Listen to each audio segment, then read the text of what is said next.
Let us continue the discussion of exercise based on lesson number 14. Question number 3D. Explain why rails have gaps at specific distances. Answer is given here. Point number 1. Rails are not continuous. Number 2. A small gap is kept between them at regular intervals. Point number 3. This is kept to accommodate the change in length of the rails with change in temperature.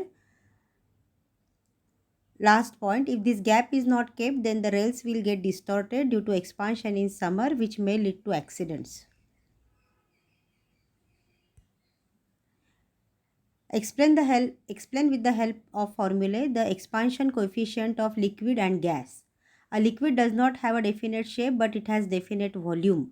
So we can define a volumetric expansion coefficient for a liquid as follows: V2 is equal to V1 multiplied by the terms in brackets are 1 plus beta delta T bracket completed. Here delta T is the change in temperature and V1 and V2 are the initial and final volumes of the liquid.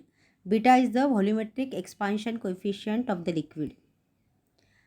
A gas does not even have a fixed volume. Gas expands on heating, but if the gas is kept in a closed box, its volume cannot be increased, but its pressure increases. Therefore, the expansion of gas is measured by keeping its pressure constant. This volumetric expansion coefficient is called the constant pressure expansion coefficient, and it is given by the formula V2 is equal to V1 multiplied by the terms in brackets are 1 plus beta delta T bracket is completed. Here delta T is the change in temperature and V1 and V2 are the initial and final volumes of the liquid. Beta is the volumetric expansion coefficient of the liquid. Now let us discuss the numericals based on this lesson. What must be the temperature in Fahrenheit so that it will be twice its value in Celsius? Fahrenheit is twice of the Celsius. So if we write C is equal to, then it will become C is equal to F upon 2, and we have to find F is equal to what? So the formula is F minus 32 upon 9 is equal to C upon 5. Now instead of C, we are going to put up the value as F upon 2. So F minus 32 upon 9 is equal to F upon 2 divided by 5. And if this 2 will come in denominator, then it will become F upon 10. And if you solve this equation, then you will get the value of Fahrenheit as 320 degree Fahrenheit. So at 320 degree Fahrenheit, the temperature in Celsius will become double of that. 320 degree Fahrenheit is the answer. A bridge is made from 20-meter long iron rods at temperature 18 degrees Celsius. The distance between two rods is 0.4 centimeter. Up to what temperature will the bridge be in a good shape? Let us find out what is given here. L1 is original length is 20 meter. Change in length is given as 0.4 centimeter. So that has to be converted into meter. So 0.4 divided by 100 is equal to 0.4 multiplied by 10 raised to minus 2. And if you remove the decimal point, then it will become 4 multiplied by 10 raised to minus 3 meter. Initial temperature is 18 degrees Celsius and lambda for iron is given here. Now the formula is delta T is equal to L2 minus L1 divided by lambda L1. And if the values are put up in this formula and calculations are done like this, final temperature is 35.4 degrees Celsius.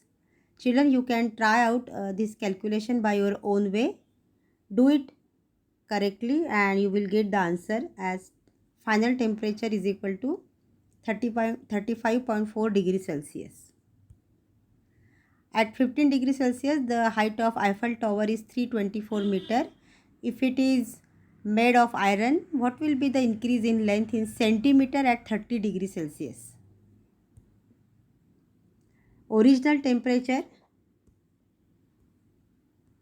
is 15 degrees Celsius and final temperature is 30 degrees Celsius. So change in temperature, that is delta T, is equal to final temperature minus initial temperature. 30 degrees Celsius minus 15 degrees Celsius is 15 degrees Celsius. L1 is the original length. Lambda of iron is given here. We have to find out the change in the length first. L2 minus L1 is equal to lambda multiplied by L1 multiplied by temperature difference. Put the values here. 11.5 multiplied by 10 raised to minus 6 multiplied by 324 multiplied by 15. So L2 minus L1 is equal to 5.589 centimeter. So this is approximately equal to 5.6 centimeter. So 5.6 centimeter is the increase in height of Eiffel Tower if it is made up of iron.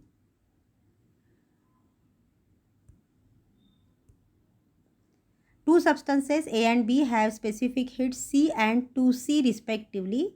If A and B are given Q and 4Q amounts of heat respectively, the change in their temperature is the same. If mass of A is meter, then what is the mass of B?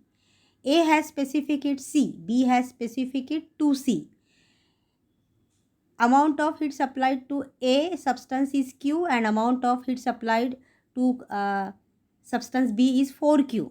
Mass of A is M, so what will be the mass of B? That is the question.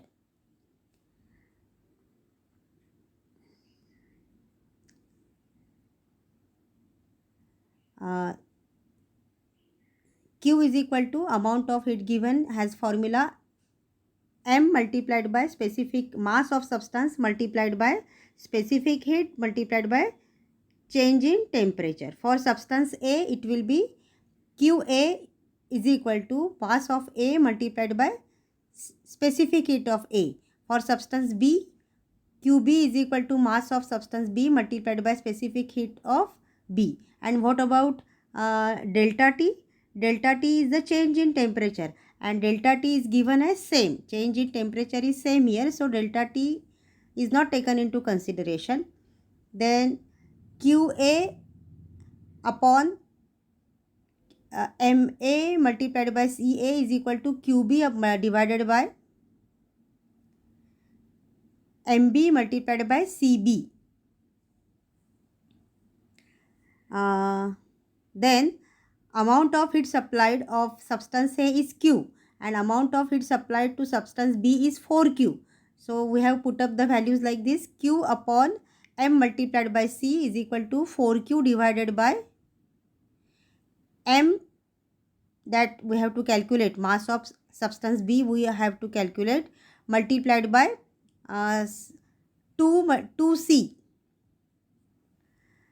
And if you calculate this way, then we will get mass of B as twice M. This is the mass of substance B.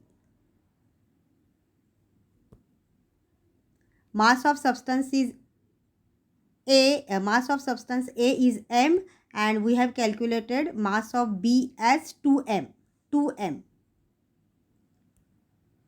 When a substance having mass 3 kg receives 600 calorie of heat, its temperature increases by 10 degrees Celsius. What is the specific heat of substance?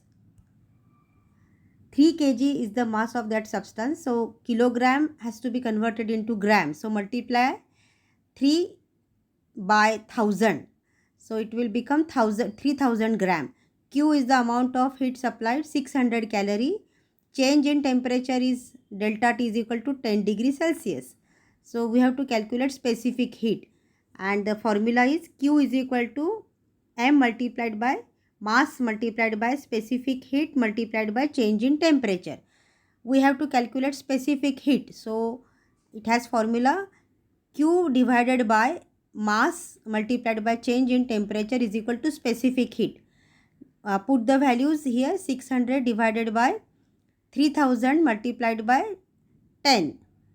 So the zeros will get cancelled and the answer is 0.02.